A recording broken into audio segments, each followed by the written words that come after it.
Hi there, it's Kevin Van Ord here, standing in for reviewer Jason Venter to tell you about Glare. You are the Shiner. The Shiner is a powerful guardian with a single objective: to obliterate the darkness spreading across the galaxy. Armed with a magical light that allows you to push away foul mist and nasty creatures, you advance through a series of treacherous environments, banishing all that is murky.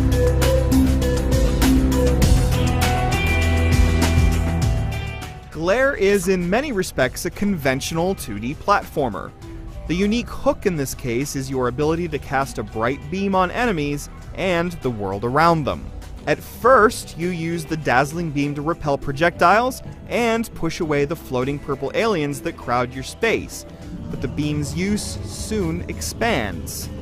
Shadowy plant life in the background is brought to the foreground when you shine light in the right spot. Switches can also be activated, producing zip lines and other helpful means of navigation. Early on, you gain the ability to fire bullets, but you must often choose between illumination and firepower. In tough spots, controlling crowds of strange beasts means alternating. You start your tour of the galaxy by exploring a verdant forest environment known as Tree World. From there, you go on a voyage through the expected environmental tropes. Monsters roam in the alien environs, but fights against these beasts are just an afterthought. Your most fearsome opponent is the generous supply of spiked vines that flourish on each planet. Brushing against the razor-sharp barbs spells instant death, even if you've taken no prior damage.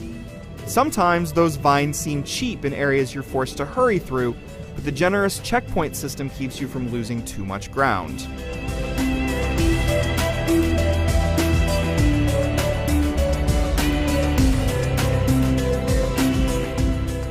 Glare's controls are every bit as responsive as they should be in a game of this sort.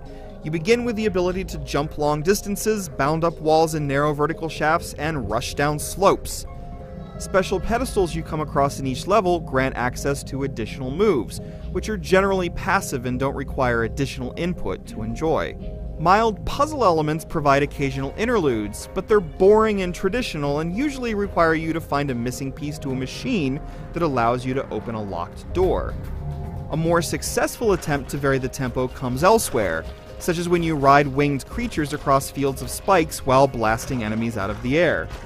The game could have used more inventive moments like these. As it is, the central beam mechanic isn't enough to make Glare feel like more than an ordinary action platformer. At least the bosses keep things fresh. Most of them briefly turn the game into a twin-stick shooter along the lines of Geometry Wars.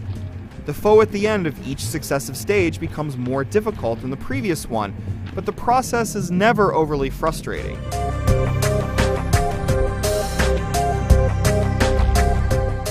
So Glare is satisfying as it goes, it just doesn't go far enough. The light shining mechanic never goes very deep, there's no obvious benefit to seeking the hidden artifacts hidden in most levels, and you don't get to use abilities gained in later stages when you head back to earlier ones. The game keeps track of your best completion time, but there's no way to share your triumphs online. Glare offers an inventive mechanic that could have given rise to a memorable adventure, but then fails to build meaningfully on that early promise.